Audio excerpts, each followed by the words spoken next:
মায়ের recipe follow করে আজকে রান্না করে ফেললাম পালং শাক। প্রথমে পালং শাক নিয়ে নিয়েছি, কেটে ধুয়ে পরিষ্কার করে। তারপরে নিয়ে নেব মুগের ডাল, তোমরা চাইলে কালার ডালও ইউজ করতে পারো। তারপরে নিয়ে নেব কড়াইতে সামান্য একটু তেল। তেলটা গরম হয়ে আসলে ফোড়নে দিব কালো জিরা। তারপরে ভালোভাবে এটা নেড়ে চেড়ে তার মধ্যে অ্যাড করব আলু আর কাঁচামরিচ। তোমরা চাইলে এর সাথে অনেক ধরনের সবজি অ্যাড করতে পারো, যেমন বেগুন, মূলা, তোমরা যে যেটা পছন্দ করো। আমি এগুলো খাই না, সেই জন্য শুধু আলু অ্যাড করেছি। তারপর হলুদ দিয়ে লবণ দিয়ে আলুটা ভালোভাবে ভেজে নেব।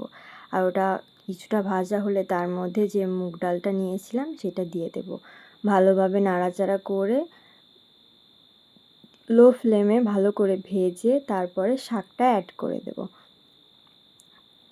মায়ের এই রান্নাটা আমার এত পরিমাণ ভালো লাগে যে অন্য কিছু আমার দরকারই হয় না। এখানে কিছুটা লবণ আর হলুদ অ্যাড করে নেব পরিমাণ মতন, তোমরা তোমাদের টেস্ট অনুযায়ী অ্যাড করে নেবে। তারপরে একটু ঢাকা দিয়ে দেব। একটু সিদ্ধ হয়ে আসলে একটু জল দিয়ে দেব, যাতে আলুটা ভালোভাবে সিদ্ধ হয়ে যায়।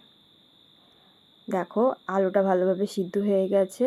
এই পর্যায়ে আমি এর মধ্যে অ্যাড করে দেবো একটু চিনি। এটা মাস্ট, এইটা না দিলে কিন্তু টেস্টটাই আসবে না। তারপরে সামান্য একটু চালের গুঁড়া নিব, তার মধ্যে একটু জল অ্যাড করে ভালোভাবে গুলিয়ে এর মধ্যে দিয়ে দেব, যাতে এইটা সামান্য একটু গাঢ় হয়ে যায়। আর এটার টেস্টও অনেক সুন্দর হয়। দেখো আমার রান্না কমপ্লিট, শুধু পরিবেশনের পালাটা। সবাইকে।